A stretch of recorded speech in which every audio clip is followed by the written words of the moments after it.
नमस्कार दर्शकों, जेके प्राइम में आपका स्वागत है। मैं हूं विनोद कुमार। दर्शकों, इसमें कोई दो राय नहीं है कि लॉकडाउन का पालन सही ढंग से नहीं हो पा रहा है। जो 3 विशेषज्ञों की टीम आई थी, उस टीम ने भी अपनी रिकमेंडेशन में, अपने बयान में जरूर ये कहा है कि जिस तरीके से लोग बिना वजह, बिना मास्क पहने बाहर घूम रहे हैं, उससे साफ जाहिर होता है कि लोग चेन को तोड़ना नहीं चाहते और लोगों की लापरवाही के चलते ही मोर्टेलिटी रेट भी बढ़ रहा है। मोर्टेलिटी रेट बढ़ रहा है क्योंकि वेव 1 में हमने देखा था कि कश्मीर में ज़्यादा मौतें हो रही थी और जम्मू में कम, लेकिन अब वेव 2 में जम्मू में मोर्टेलिटी रेट बहुत ज़्यादा होगी और कश्मीर में कम है। इसकी तुलना हम इसलिए नहीं कर रहे हैं, लेकिन यह है कि कारण क्या है, इसके लिए 3 विशेषज्ञों की टीम आई थी। लेकिन हमने आज देखा कि किस तरीके से लोग लापरवाही कर रहे हैं।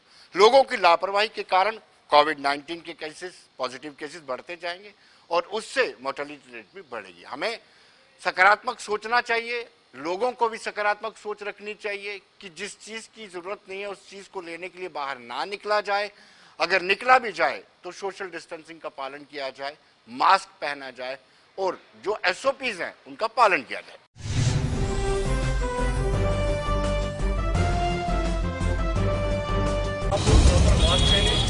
डबल मास्क पहनो, डबल मास्क पूरा चलो बगैर मास्क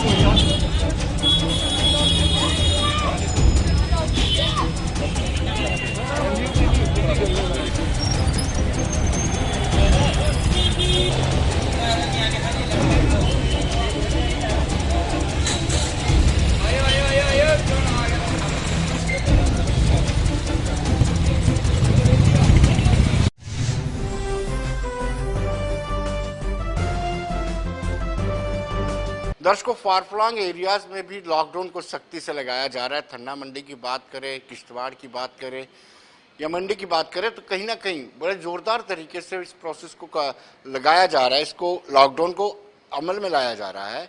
सख्ती भी करने की ज़रूरत है। जैसे हमने कहा कि जब सख्ती नहीं की जाती है तो लोग वायलेट करते हैं। जब लोग वायलेट करते हैं तो जो चेन तोड़ने का प्रोसेस है उसको कहीं ना कहीं डिरेल हो जाता है।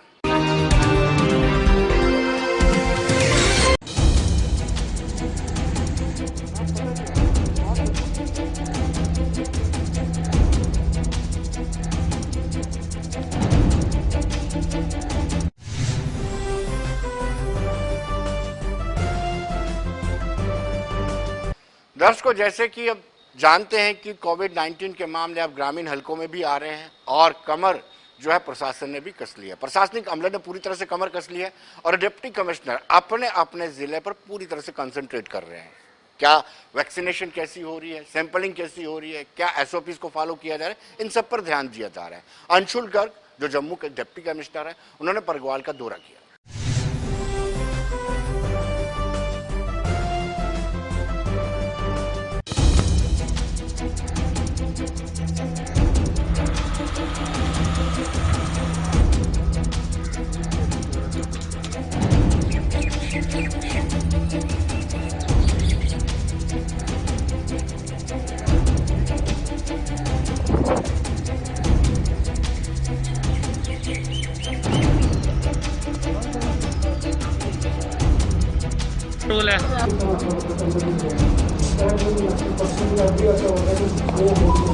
किट्स के बारे में लोगों को जानकारी है, अवेयरनेस अच्छी है, मास्क कंप्लायंस काफ़ी अच्छी चल रही है लोगों के अंदर और जो डेवलपमेंटल वर्क्स हैं रूरल डेवलपमेंट डिपार्टमेंट में उनको भी पुश देने की आज कोशिश है। एज ऑफ नाउ जो हमारा थ्रस्ट है वो 45+ वैक्सीनेशन पर है कि 45+ कोई भी आदमी फर्स्ट डोज से नहीं बचना चाहिए। वही मैं बता रहा हूँ कि गवर्नमेंट की चीज़ें प्रायोरिटी वाइज चलती हैं। पहले हमने हेडलाइन और फ्रंटलाइन वर्कर से स्टार्ट किया, उसके बाद 45+ को कवर किया। पिछले 1.5 महीने में तकरीबन 3.5 लाख लोगों को 45+ से ऊपर फर्स्ट डोज दी गई है। उसके बाद से 1 मई से 18+ का जो है ड्राइव स्टार्ट हुआ है। एज ऑफ नाउ पूरे यूटी में सिर्फ 2 ही जगह जम्मू और श्रीनगर के अंदर एक साइट चल रही है जहां पर 18+ वैक्सीनेशन चल रही है। उसके अंदर भी तकरीबन 20,000 के करीब लोगों को कवर किया गया है।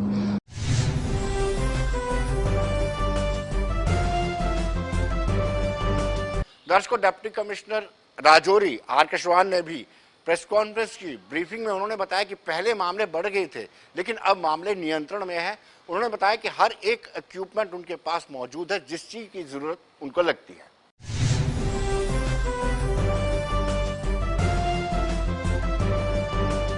जो कोविड कंटेनमेंट मेजर्स हैं जिले के अंदर जो डिस्ट्रिक्ट इंतजामिया ने किए हैं और स्टेट गवर्नमेंट की तरफ से, यूटी गवर्नमेंट जो हमारी है उनकी तरफ से जो कोशिश है इसको कंटेन करने के लिए जो मेथडोलॉजी और जो प्लान बनाया है इसको लेके है। आज आपका सुबह मेडिकल कॉलेज का मैंने दौरा किया और जो एसोसिएटेड हॉस्टल है वहाँ भी मैं जाकर लोगों को मिला और वहाँ जायज़ा लिया कि हमारी तरफ से क्या तैयारी है। एक तो आपका ऑक्सीजन प्लांट जो अभी चल रहा है 1000 LPM का, इसके अलावा 2250 और ऑक्सीजन प्लांट बनाने की जो तैयारी है वो चल रही है। आज ही मैंने वहाँ इंस्ट्रक्शन दी है कि सिविल वर्क का काम शुरू होगा, क्योंकि सिविल वर्क में थोड़ा टाइम लगता है। जब तक ये तैयार होगा तब तक प्लांट और जो उसकी मशीनरी है उसको प्रोक्योर करने में थोड़ा टाइम लगेगा और ये काम जो है दूसरे पे शुरू होगा। इसके अलावा 141 के करीब पॉजिटिव केसेस आज रिपोर्ट हुए हैं। 3200 के करीब हमने टेस्ट किए, जो एवरेज हमारा रहता है 3000 के करीब, और 141 पॉजिटिव केसेस आए हैं, जिसमें लॉकडाउन का लोगों ने बहुत अच्छा पालन किया है। और भी मैं लोगों से अपील करूंगा कि आने वाले दिनों में भी लोग जानबूझकर मार्केट में ना आएं, सोशल डिस्टेंसिंग रखें, मार्केट बंद रखें। जो एसेंशियल सामान है उसके लिए ही खाली मार्केट को खोलें, जो 2 घंटे की छूट दी गई है। इसमें जो हमारी पॉजिटिविटी जो रेट था हमने कल भी देखा वो ड्रॉप हुआ है। पहले 8 से 10% तक आ रही थी और पिछले कल 5.7% थी और आज 4.29 तक आ गई है।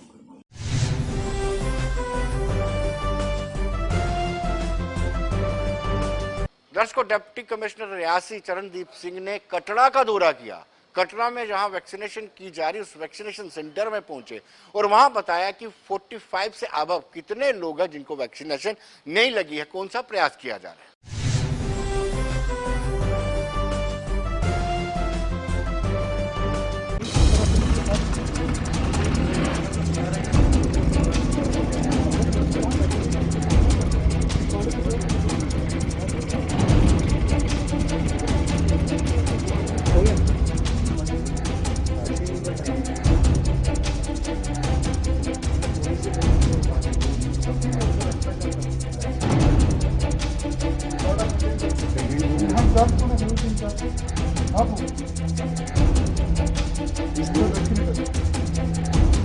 हमने इस पूरे जो हमारा जो अमला है ये पूरा, इसको हमने वैक्सीनेशन के लिए मोबिलाइज कर दिया है और ये रिक्वेस्ट की है PRIs को भी, जो हमारे रिप्रेजेंटेटिव हैं 25 सरपंच हैं, चेयरपर्सन हैं, उनको भी रिक्वेस्ट की है कि जो जो आदमी अभी बच गया है जिसने वैक्सीनेशन नहीं करवाई है वो उनको वैक्सीनेशन सेंटर्स तक ले जाएं ताकि उनको वैक्सीनेशन भी कंप्लीट हो सके। जहाँ तक परसेंटेज की बात है, अभी हम लोग 53% के आसपास ही हैं। आज की हम उसमें ऐड करेंगे इवनिंग तक, जो पोर्टल पे रहती है। और लेकिन इसमें सबसे ज़्यादा जो अभी हम पीछे चल रहे हैं माहौर ब्लॉक में चल रहे हैं। हमारा माहौर ब्लॉक में जैसे मैंने अभी बताया कि 35 के आसपास है। अगर वहाँ हम आगे बढ़ पाएंगे तो ये कि जहाँ कहीं एक फैमिली में 3 लोगों ने या एक बंदे ने लगा ली है, अभी भी 1 आदमी या 2 आदमी बचे हैं, वो अभी नहीं सामने आ रहे हैं। तो मैं आपके माध्यम से उनको भी अपील करूँगा, रिक्वेस्ट करूँगा कि अपने नियरेस्ट जो सेशन साइट्स हैं, वैक्सीनेशन साइट्स पे जाके अपनी वैक्सीनेशन करवा लीजिए।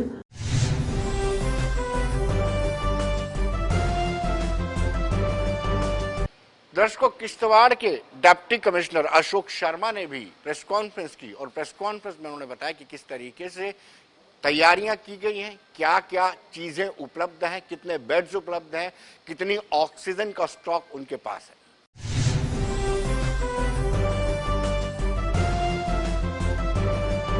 सफिशिएंट को नंबर ऑफ सिलेंडर जो हैं ऑक्सीजन के प्रेजेंट है यहाँ पे, और डेली बेसिस पे हम उन सिलेंडर को फिल भी करा रहे हैं।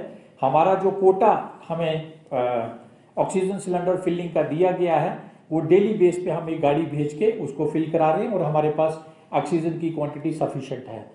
हमारा जो सिविल स्ट्रक्चर है ऑक्सीजन प्लांट का वो तैयार हो चुका है। जेनसेट एस्टेब्लिश्ड है, ट्रांसफार्मर एस्टेब्लिश्ड है। बहुत जल्दी जो है आपको ये न्यूज़ मिलेगी कि यहाँ जो हमारा 1500 LPA का जेनसेट अपना ऑक्सीजन जनरेशन प्लांट है वो इन प्लेस होगा, और जिसकी वजह से हम पूरे हॉस्पिटल के 100 बेड्स को चला पाएंगे और साथ साथ वेंटिलेटर्स को भी इमीडिएटली फंक्शन कर पाएंगे।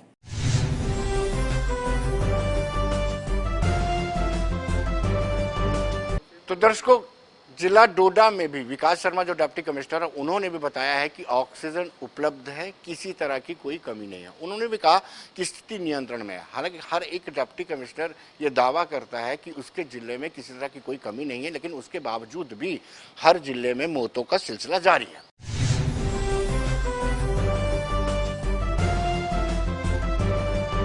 हमारे पास अभी ऑक्सीजन जो चल रही है वो आपके सिलेंडर से चल रही है, और सिलेंडर्स का हमारी जो फिलिंग है वो जम्मू श्रीनगर से हम रेगुलरली 24/7 मॉनिटरिंग कर रहे हैं। हमारे पास ऐसी कोई सिचुएशन अभी तक ऐसी नहीं आने दी है कि जिससे किसी शॉर्टेज की पता चले या कुछ ऐसा कुछ हो। उसको ऑगमेंट करने के लिए यहाँ ऑक्सीजन जनरेशन प्लांट चल रहा है। ऑक्सीजन जनरेशन प्लांट कोई विद इन नेक्स्ट वीक तक हमारा ये कमीशन होने के पूरे चांसेस हैं, क्योंकि टीम लग रही है। 2-3 चीज़ें पे काम अभी बचा हुआ है कमीशनिंग का, बाकी सिविल वर्क्स इलेक्ट्रिकल सब कंप्लीट हो चुके हैं, ट्रांसफार्मर आ चुका है। इस समय हमारे पास 19 साइट्स थी कुछ देर पहले वैक्सीनेशन साइट्स, उसको बढ़ा के हमने 34 तक ले गए हैं। लेकिन ये सिर्फ सेंट्रलाइज ही नहीं है, अगर हमें किसी एरिया से लगता है डिमांड आ रही है, दूर दराज एरिया है, लोग थोड़ा हॉस्पिटल तक नहीं आ रहे हैं या कम्युनिटी हेल्थ सेंटर या पीएचसी तक नहीं आ रहे हैं जहाँ वैक्सीनेशन साइट डेवलप की है, तो हम वहाँ पे भी पूरी टीम को ले जा रहे हैं।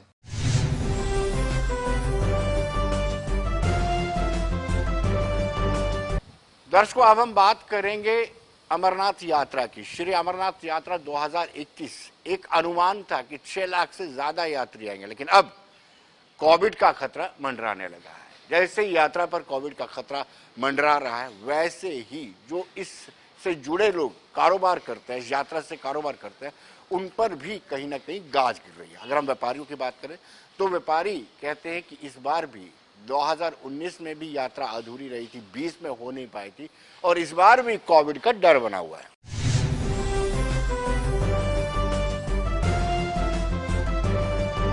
देखिए जी, ये तीसरी बार है जब से यात्रा नहीं हो रही। 2 साल पहले यात्रा को बीच में रोक दिया था, पिछली बार कोविड की वजह से यात्रा नहीं हुई, इस साल फिर कोविड आया है। हम कहते हैं इसमें एक आस्था का सवाल है, इस पे हर एक को होती है कि हमने यात्रा पे जाना है। हर साल तैयारी करते हैं, जो लोग हर साल आते हैं उनके मन में एक उत्साह होता है कि हमने यात्रा पे जाना है, मगर इधर 3 सालों से यात्रा में ऐसे रुकावट आई है। हम कहते हैं कोविड भी है, कोविड पे भी गवर्नमेंट को इस पे बड़ा अच्छे तरीके से इंतजाम करने चाहिए, इसको कंट्रोल करने में पूरी जी जान लगानी चाहिए जिससे इस पे कंट्रोल हो, और यात्रा के भी इंतजाम चालू रखने चाहिए जिससे यात्रा भी चलाई जाए। इससे एक आस्था लोगों की टूटती है अगर यात्रा नहीं हो तो। हम यही गवर्नमेंट से अपील करते हैं कि आप कोविड के लिए ठीक लड़ाई कर रहे हैं, उसमें देखो पुलिस का भी बड़ा अच्छा सहयोग है, हेल्थ वर्कर का भी बड़ा अच्छा सहयोग है, सिविल सोसाइटी का भी बड़ा अच्छा सहयोग है। आज देखिए जैसे लॉकडाउन है, देखिए पूरा बाजार बंद है, इसमें हर एक कोई सहयोग कर रहा है कि इस बीमारी से लड़ने की। मेरी गवर्नमेंट से एक अपील है कि इस यात्रा के लिए इंतजामों को पूरा जारी रखें और यात्रा करवाएं।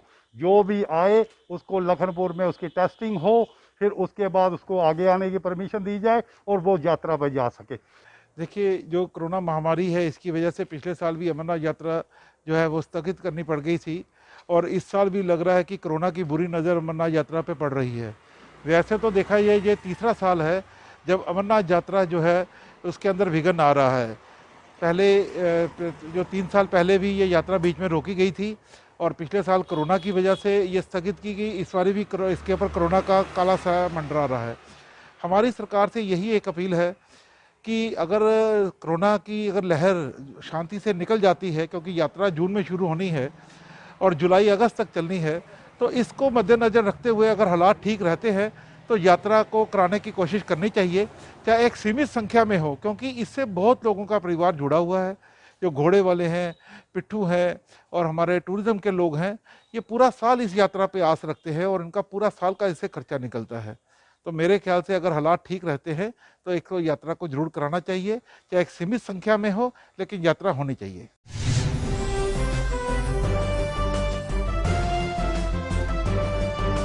दर्शकों, यात्रा से होटल एंड लॉजेस एसोसिएशन का खासी उम्मीदें रहती हैं, लेकिन उनको भी इस बार लगता है कि उनकी उम्मीदों पर भी कोविड-19 ने पानी फेर दिया, जैसे 2020 और 2019 में फेरा था।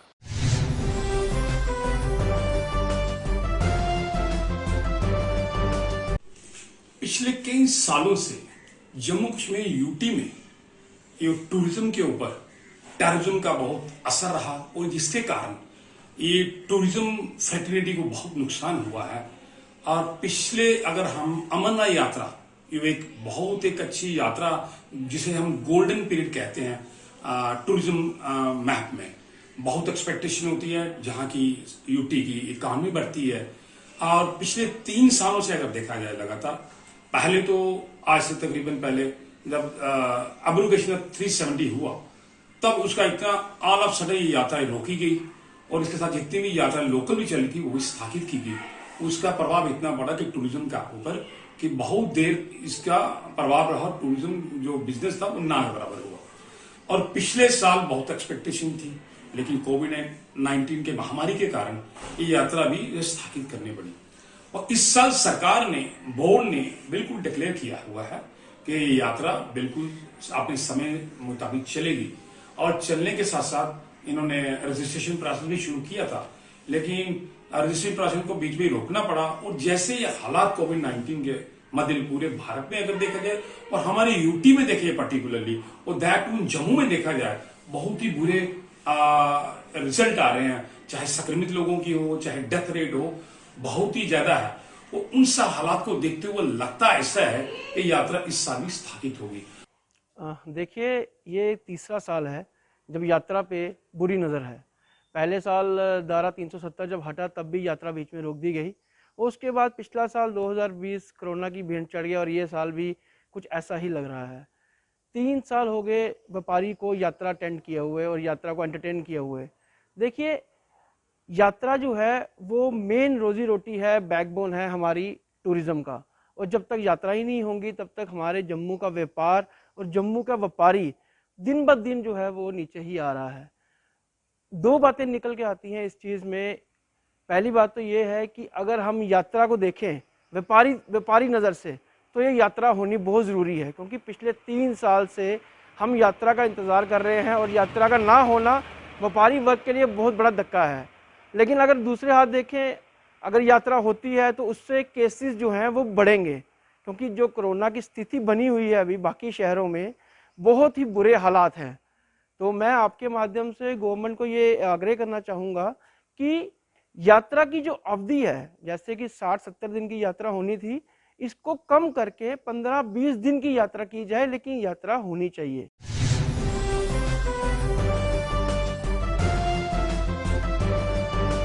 दर्शकों, टैक्सी ऑपरेटर्स की माने तो उनको लगता है, उनको भी ऐसा ही महसूस हो रहा है, क्योंकि टैक्सी ऑपरेटर लंबे समय से जूझ रहे हैं, लंबे समय से संघर्ष कर रहे हैं, क्योंकि कोविड-19 के चलते उनको खासा नुकसान हुआ है और उनको लगता है कि इस बार यात्रा नहीं होने से उनकी कमर टूट जाएगी।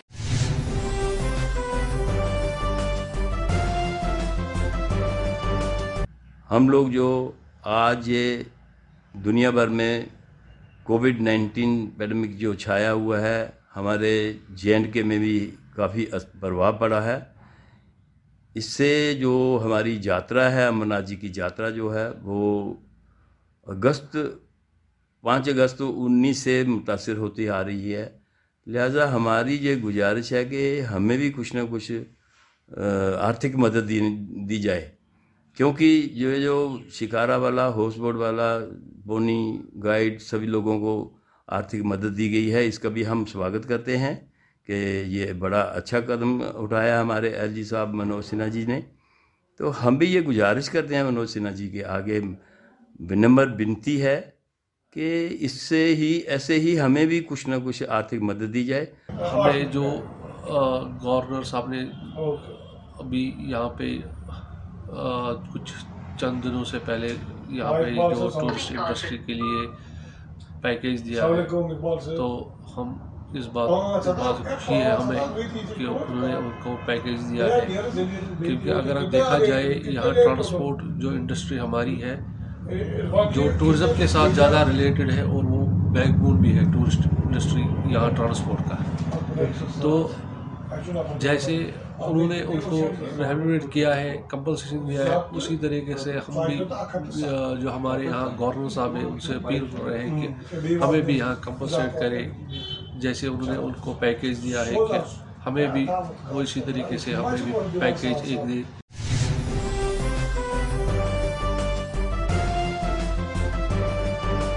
दर्शकों, गवर्नमेंट मेडिकल कॉलेज और एसोसिएट हॉस्पिटल के बुलेटिन के मुताबिक 40 लोग ठीक होकर के निकले हैं और 60 का दाखिला हुआ, यानी 60 नए पॉजिटिव मामले एडमिट हुए हैं और 40 लोग ठीक होकर निकले हैं।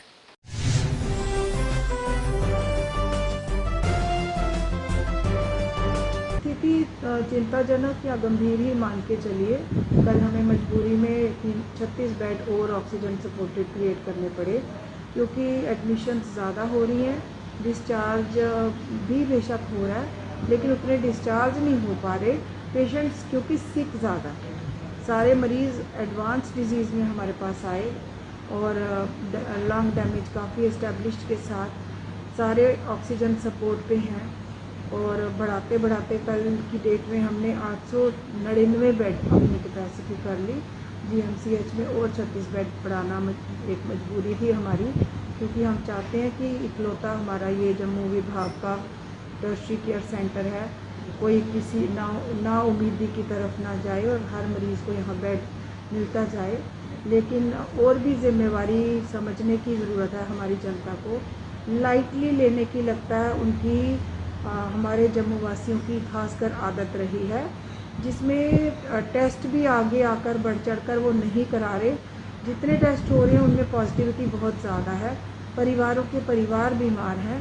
यही है कि टिप ऑफ आइसबर्ग हम जिसको कह सकते हैं, थोड़े से लोग जो ज़्यादा बीमार होते हैं वो भी एडवांस स्टेज ऑफ डिजीज़ पे हमारे पास आते हैं। तो कोविड अप्रोप्रिएट बिहेवियर या लॉकडाउन या कोरोना कर्फ्यू अगर ऑफिशियली ना भी हो तो हमेशा के लिए एक आदत बनाने की ज़रूरत है, नहीं तो जो एक नया रुख पकड़ा है पैंडमिक ने, जिसमें ट्रांसमिशन भी ज़्यादा है, जिसमें डैमेज भी ज़्यादा है, हमारी ये जो मौतों की दर है उसी से पता चल रहा है कि हमारा नुकसान ज़्यादा हुआ है।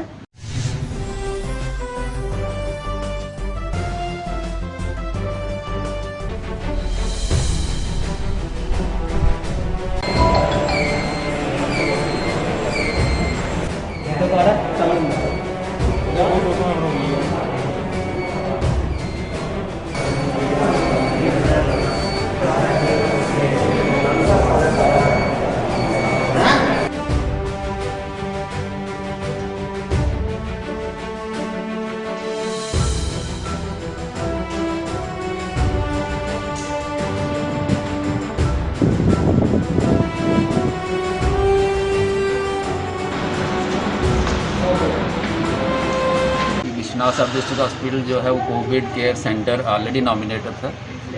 यस्टरडे इवनिंग यस्टरडे मॉर्निंग से ये कोविड केयर डिक्लेयर कर दिया गया। दैट मीन्स कि हम पॉजिटिव पेशेंट को ही दाखिल करेंगे, बाकी सर्विसेज जो है वो फिर कोविड के आइसोलेशन के लिए हमें बंद करनी पड़ती हैं। तो सिंस यस्टरडे यही डिस्कशन हो रही थी कि बाकी लोगों का क्या करें, तो हमने OPD, एमरजेंसी सर्विसेज, अल्ट्रासाउंड वगैरह रूटीन जो कराते हैं, एक्सरे कराते हैं, लैब सर्विसेज हैं और प्रेगनेंट लेडीज़ की इम्यूनाइजेशन, उसको बंद करना पड़ा कल। तो आज हम कोई ना कोई अल्टरनेटिव अरेंजमेंट करेंगे कि जहाँ पे उन लोगों को कुछ ना कुछ सर्विस हम दे सकें in addition to covid care centre.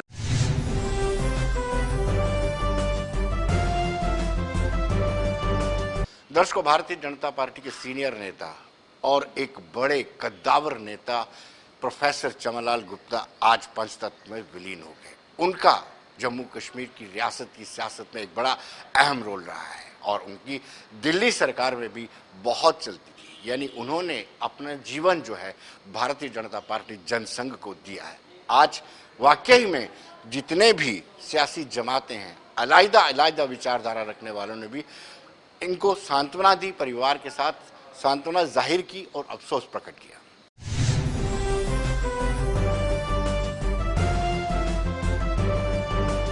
Professor Chaman Lal ji का निधन एक अपूरणीय क्षति है।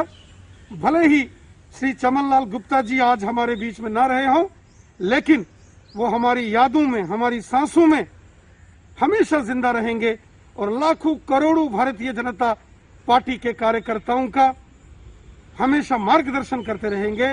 उनके कार्य, उनके द्वारा जो दिखाए गए मार्ग पर चलकर भारतीय जनता पार्टी के कार्यकर्ता हमेशा देश के लिए और समाज के लिए समर्पित रहें। यही प्रोफेसर चमन लाल गुप्ता जी को सच्ची श्रद्धांजलि होगी। मैं परमपिता परमेश्वर से प्रार्थना करता हूं कि परमात्मा उनकी आत्मा को अपने श्री चरणों में वास दे और हम सब भारतीय जनता पार्टी के कार्यकर्ताओं को उनके दिखाए गए मार्ग पर चलने की शक्ति प्रदान करे। ओम शांति शांति शांति। मैं सच्चे हृदय से उनको श्रद्धांजलि अर्पित करता हूं। 80s से ही उनके साथ काम करने का मौका मिला। जब वो अध्यक्ष थे, मैं भारतीय जनता युवा मोर्चा का अध्यक्ष भी रहा और मुझे लगता है कि छात्र जीवन से ही जिस प्रकार से उन्होंने संघर्ष किया, राष्ट्रीय स्वयंसेवक संघ के प्रचारक के रूप में वो रहे और लगातार जो उनका संघर्ष का जीवन रहा, क्योंकि जम्मू कश्मीर में एक अलग तरह की परिस्थितियां थी। आज जो डोडा डिस्ट्रिक्ट में विलेज डिफेंस कमेटीज बनी है, वो चमन लाल गुप्ता जी का एक विजन था। मैंने उनको शरीर पे लाठियां खाते भी देखा है, क्योंकि उन्होंने ज्यादा जो समय रहा उनका संघर्ष का ही रहा। इतने हठी स्वभाव के थे, इस उम्र आयु में भी जब वो व्हील चेयर पर उनको चलना पड़ता था, आवाज में कंपाहट थी, लेकिन किसी कार्यकर्ता के यहां पर कोई दुख होता था तो वहां पर पहुंचना।